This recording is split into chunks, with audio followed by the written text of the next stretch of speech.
ലോകത്തിലെ ഏറ്റവും വലിയ കണ്ടെയ്നർ വാഹക കപ്പലുകളിലൊന്നായ MSC തുർക്കി വിഴിഞ്ഞം തുറമുഖത്തേക്ക് എത്തുകയാണ്. ഇന്നലെയായിരുന്നു ബർത്തിങ് തീരുമാനിച്ചത്. പക്ഷേ സാങ്കേതിക കാരണങ്ങൾ കൊണ്ട് ഇന്നത്തേക്ക് മാറ്റി. ആ ദൃശ്യങ്ങളാണ് പ്രേക്ഷകർ കാണുന്നത്. വിവരങ്ങളുമായി തിരുവനന്തപുരത്ത് നിന്ന് ഷെഫീദ് റാവുത്തർ ചേരുന്നുണ്ട്. ഷെഫീദ്, ചരിത്ര നിമിഷം എന്ന് പറയാമല്ലേ? അതായത് ലോകത്തിലെ ഏറ്റവും വലിയ കണ്ടെയ്നർ വാഹക കപ്പൽ ഇവിടേക്ക് എത്തുകയാണ്. അതായത് നമ്മുടെ വിഴിഞ്ഞത്തേക്ക്, വികസനത്തിന്റെ മറ്റൊരു മുഖം എന്ന് പറയാം.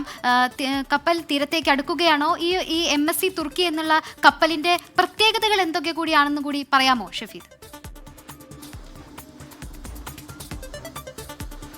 ശ്രീനിത സൂചിപ്പിച്ചതുപോലെ തന്നെ മറൈൻ ഭൂപടത്തിൽ വിഴിഞ്ഞത്തിന്റെ സ്ഥാനം തങ്കലിപികളാൽ എഴുതപ്പെടുന്ന ഒരു നിമിഷമായി നമുക്കിതിനെ കണക്കാക്കാൻ കഴിയും. കാരണം മെഡിറ്ററേനിയൻ ഷിപ്പിംഗ് കമ്പനിയുടെ ഏറ്റവും പ്രധാനപ്പെട്ട, അതല്ലെങ്കിൽ ലോകത്തിലെ തന്നെ ഏറ്റവും വലിയ ചരക്ക് വാഹക കപ്പലായ MSCയുടെ അവരുടെ ഒരു അഭിമാന കപ്പൽ എന്ന് പറയുന്ന MSC തുർക്കി വിഴിഞ്ഞത്തേക്ക് നങ്കൂരമിടുന്ന ദൃശ്യങ്ങളാണ് നമുക്ക് കാണാൻ സാധിക്കുന്നത്. 399.99 മീറ്റർ നീളവും 69.3 മീറ്റർ വീതിയുമുള്ള ഈ കപ്പൽ ഭീമൻ, അതിന് 24,346 TEU കണ്ടെയ്നർ വഹിക്കാൻ കഴിയും എന്നുള്ളതാണ് ഇതിനെ ഏറ്റവും വലിയ കപ്പലാക്കുന്ന, അല്ലെങ്കിൽ കപ്പൽ എന്നുള്ള പ്രത്യേകതയിലേക്ക് കാര്യങ്ങൾ കൊണ്ടുപോകുന്നത്. ലോകത്ത് ഇന്നേ വരെ നിർമ്മിച്ചിട്ടുള്ളതിൽ വെച്ച് ഏറ്റവും കൂടുതൽ കണ്ടെയ്നർ വഹിക്കാൻ ശേഷിയുള്ള MSC ഐറീന ശ്രേണിയിൽപ്പെട്ട കപ്പലുകളിൽ ഒന്നാണ് ഇതേ എന്നുള്ളതും ഏറ്റവും പ്രധാനപ്പെട്ട കാര്യം.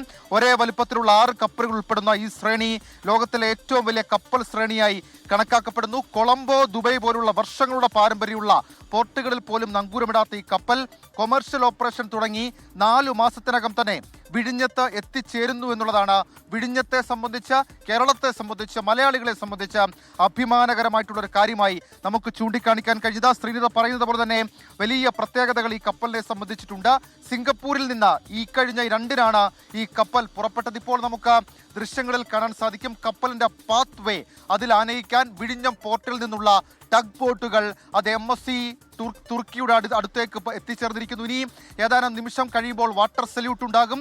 ആ വാട്ടർ സല്യൂട്ടിന് ശേഷം ബർത്തിങ്ങിനായി MSC തുർക്കി, അതായത് ലോകത്തെ തന്നെ ഏറ്റവും വലിയ കപ്പൽ ഭീമൻ എന്ന് വിശേഷിപ്പിക്കപ്പെടുന്ന MSC തുർക്കിയെ ആനയിച്ച് ടഗ് ബോട്ടുകൾ അവർ വിഴിഞ്ഞം പോർട്ടിലേക്ക് അടുക്കും. ശേഷം 2 ദിവസം വിഴിഞ്ഞം തുറമുഖത്ത് MSC തുർക്കി ഉണ്ടാകും എന്നുള്ള പ്രത്യേകത കൂടിയുണ്ട്. 4 ഫുട്ബോൾ മൈതാനത്തിലേറെ വലുപ്പമുള്ള കൂറ്റൻ ചരക്ക് കപ്പലാണ് അൾട്രാ ലാർജ് ഇനത്തിലുള്ളത്. ശരാശരി ഞാൻ മുൻപ് സൂചിപ്പിച്ചതുപോലെ 24,000 കണ്ടെയ്നർ ശേഷിയുണ്ട് ഇതിന്.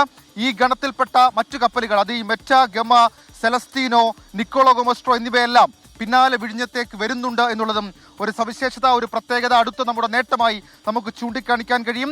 MSC തുർക്കി ലൈബീരിയയുടെ പതാക വഹിച്ചാണ് എത്തുന്നത്. 2023-ലാണ് തുർക്കിയിൽ ഇത് നിർമ്മിക്കുന്നത്. ഈ 230 അന്താരാഷ്ട്ര റൂട്ടുകളിൽ 30 സർവീസുകൾ നടത്തി വരികയാണ് MSC തുർക്കി എന്നുള്ളതും ഇതിന്റെ ഒരു പ്രത്യേകതയാണ്. 20 ലക്ഷം കണ്ടെയ്നറുകൾ പ്രതിവർഷം ഈ കപ്പൽ കടത്തുന്നു. അങ്ങനെ ഒരു പക്ഷേ ലോകത്തിന്റെ തന്നെ സമുദ്ര ചരിത്രത്തിൽ അടയാളപ്പെടുത്തി MSC തുർക്കി വിഴിഞ്ഞം കമ്മീഷനിങ്ങിന് മുൻപേ പോർട്ടിലേക്ക് എത്തുന്നു എന്നുള്ളത് എത്രത്തോളം വിഴിഞ്ഞം പോർട്ട് നമ്മുടെ സമുദ്ര ഭൂപടത്തിൽ പ്രാധാന്യമർഹിക്കുന്നു എന്നുള്ള കാര്യം വ്യക്തമാക്കുന്നുണ്ട്. മുൻപ് ഞാൻ സൂചിപ്പിച്ചതുപോലെ തന്നെ അതാണ് അതിന്റെ ഒരു പ്രത്യേകത. ഈ MSCയെ കുറിച്ച് അറിയാം, മെഡിറ്ററേനിയൻ ഷിപ്പിംഗ് കമ്പനിയെ കുറിച്ച് നമുക്കറിയാം. 155 രാജ്യങ്ങളിലായി വ്യാപിച്ചു കിടക്കുന്ന MSC കമ്പനിക്ക് 860 കപ്പലുകളുണ്ട്. അതിൽ അവരുടെ 6 കപ്പലുകളുടെ സീരീസിൽ അവർ ഏറ്റവും അഭിമാനത്തോടു കൂടി മുന്നോട്ട് വെക്കുന്ന ഒരു കപ്പൽ. വ്യക്തമാണ്, അത്തരത്തിലൊരു കപ്പൽ വിഴിഞ്ഞത്ത് എത്തുന്നു എന്നുള്ളത് നമ്മളെ സംബന്ധിച്ച് ഏറെ അഭിമാനകരമായ കാര്യമാണ്. പ്രതിവർഷം 2 ലക്ഷം കണ്ടെയ്നർ വരെ കൈകാര്യം ചെയ്യാവുന്ന MSC തുർക്കിയാണ് വിഴിഞ്ഞത്തേക്ക് ഡോക്ക് ചെയ്യാനായി എത്തുന്നത്. ഇതുവരെ ഒരു ഇന്ത്യൻ തുറമുഖത്തിലും ഇത്ര വലിയൊരു കപ്പൽ അടുത്തിട്ടില്ല എന്നാണ് തോന്നുന്നത്. അത്ര വലിയൊരു കപ്പൽ വിഴിഞ്ഞത്തെത്തുമ്പോൾ നമ്മുടെ വികസനം അത് ഏത് പാതയിലാണ് എന്നുകൂടി തെളിയിക്കുന്ന ഒന്നാണ്. MSC തുർക്കി ഇവിടെ വിഴിഞ്ഞത്തേക്ക് എത്തുന്നു. വാർത്തയുടെ വിവരങ്ങളാണ് ഷെഫീദ് റാവുത്തർ പങ്കുവച്ചത്.